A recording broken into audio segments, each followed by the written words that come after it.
সাড়ম্বরে পালিত হলো আন্তর্জাতিক নারী দিবস। সমাজে প্রতিষ্ঠিত নারীদের সম্মান জানাতে ও তাদের স্বনির্ভর করতে আন্তর্জাতিক নারী দিবস উপলক্ষে বিশেষ অনুষ্ঠানের আয়োজন করল দাঁতন গণপাদা নবজীবন ওয়েলফেয়ার ট্রাস্ট। সোমবার বিকেলে পশ্চিম মেদিনীপুর জেলার দাঁতন ১ নম্বর ব্লকের বামুনপুকুরের গণপাদাতে হয় এই অনুষ্ঠান। উপস্থিত ছিলেন খড়গপুর সেন্ট অ্যাগনেস স্কুলের প্রাক্তন শিক্ষিকা উতিয়াস সরকার, দাঁতন আদালতের অ্যাডভোকেট কোয়েল সিংহ সহ অন্যান্যরা। আন্তর্জাতিক নারী দিবস উপলক্ষে এর আগে এলাকার মহিলাদের নিয়ে হয়েছিল বিভিন্ন ধরনের ক্রীড়া প্রতিযোগিতা। এই দিনের অনুষ্ঠান মঞ্চ থেকে তাদের হাতে পুরস্কার তুলে দেওয়া হয়। দাঁতন সহ আশেপাশের এলাকার যেসব মহিলারা হস্তশিল্পের দ্বারা নিজেদেরকে প্রতিষ্ঠিত করেছেন তাদের অনেকেই স্টল দিয়েছিলেন এই দিন। প্রত্যেকটা স্টল ঘুরে দেখেন উপস্থিত অতিথিরা। সন্ধ্যেতে হয় সাংস্কৃতিক অনুষ্ঠান। দাঁতন গণপাদা নবজীবন ওয়েলফেয়ার ট্রাস্টের ট্রাস্টি ফাদার লরেন্স জানান, প্রত্যেক বছরই আন্তর্জাতিক নারী দিবস উপলক্ষে দাঁতন গণপাদা নবজীবন ওয়েলফেয়ার ট্রাস্ট একাধিক অনুষ্ঠানের আয়োজন করে থাকে। পাশাপাশি এলাকার স্বনির্ভর মহিলাদের সম্মানও জানানো হয়। তরফ থেকে কি করা হলো? আমরা গণপাদা নবজীবন ওয়েলফেয়ার ট্রাস্টের পক্ষ থেকে আমরা আজকে 2025-এ নারী দিবস পালন করলাম। এই নারী দিবসে ছিল নাচ, গান, নাটক এবং এসএজি মায়েদের নিয়ে বিভিন্ন স্টল বসানো হয়েছে।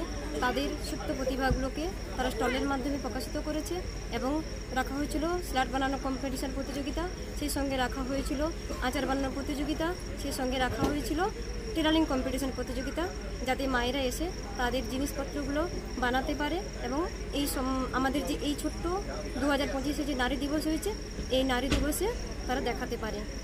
কি নাম আপনার? লক্ষ্মী দাস। এই আয়োজন দেখে আমরা তো মুগ্ধ। আমরা যে এখানে আসতে পেরেছি আমাদের নিজেদেরকে খুবই গর্বিত বলে মনে করছি। এই আয়োজন আমরা যতটুকু বলবো কম বলাই হবে।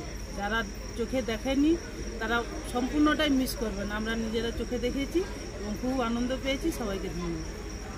তো আমরা প্রায় বছরের পর বছর আমরা পরিশ্রম করি মহিলাদের যাতে আমরা স্বনির্ভর করতে পারি বা নিজেরা কিছু মাইক্রোফোন ধরে কিছু করতে পারে, নাটক, আবৃত্তি, গান, কোনো কম্পিটিশান, যে কোনো কিছুতে অংশগ্রহণ করলে আমাদের খুব ভালো লাগে, আমাদের পরিশ্রমটা সফল হয়। যে আমরা যে কোনো কাজে তাদেরকে আমরা যখন পাই, কাছে দাঁড়াই, তখন আমাদেরকে খুবই গর্বিত বোধ হয়। আমার নাম সুনন্দা বেরা, বাড়ি তরুরি। অ্যাকচুয়ালি এই অনুষ্ঠান একটা সুন্দরভাবে করতে গেলে আমাদেরকে কাছে কাছে 1 মাস প্রস্তুতি নিতে হবে এবং আমরা গত 1 মাস আমি দেখেছি যেভাবে আমাদের মায়েরা এবং বাবারা এবং ছোটো ছোটো ছেলেমেয়েরা এবং যুবক যুবতীরা যেভাবে আমাদেরকে প্রস্তার হাত বাড়ায়, সেটা দেখে আমাদেরকে আনন্দ লাগে। আমরা ভাবি কীভাবে তাদেরকে আমাদের সহযোগিতার হাত বাড়াতে পারে। এটা নিয়ে আমরা কাছাকাছি 1 মাসের প্রস্তুতি নিচ্ছি। কারা উপস্থিত ছিলেন আজকের অনুষ্ঠানে? আজকের এই অনুষ্ঠানে অনেকজন উপস্থিত ছিলেন, বিশেষভাবে বিভিন্ন গ্রাম থেকে, বিভিন্ন পঞ্চায়েত থেকে, রানেশ্বরী পঞ্চায়েত, তরুরি পঞ্চায়েত এবং মানারপুর জিপি থেকে এই অনুষ্ঠানে বিশেষভাবে অংশগ্রহণ করেছিলেন এবং বিভিন্ন গেস্টরা অংশগ্রহণ করেছিলেন। কি বার্তা দেবেন নারীদের নিয়ে? আমি এই বার্তা দিতে চাই প্রত্যেকটা ব্যক্তিকে এবং বিশেষভাবে মায়েদেরকে এবং নারীদের কাছে এমন একটা শক্তি আছে যেখানে 10 জন নারীরা যখন একত্রিত হয়ে যায় সেখানে আপনারা দেখে এমন একটা আনন্দ, সেই আনন্দ তারা চারিদিকে নিয়ে যেতে পারে। কি নাম আপনার? আমার নাম ফাদার লরেন্স।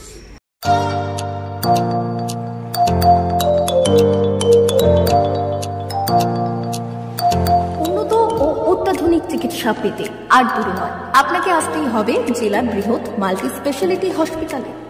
ওম হসপিটাল, ললাট, পশ্চিম মেদিনীপুর।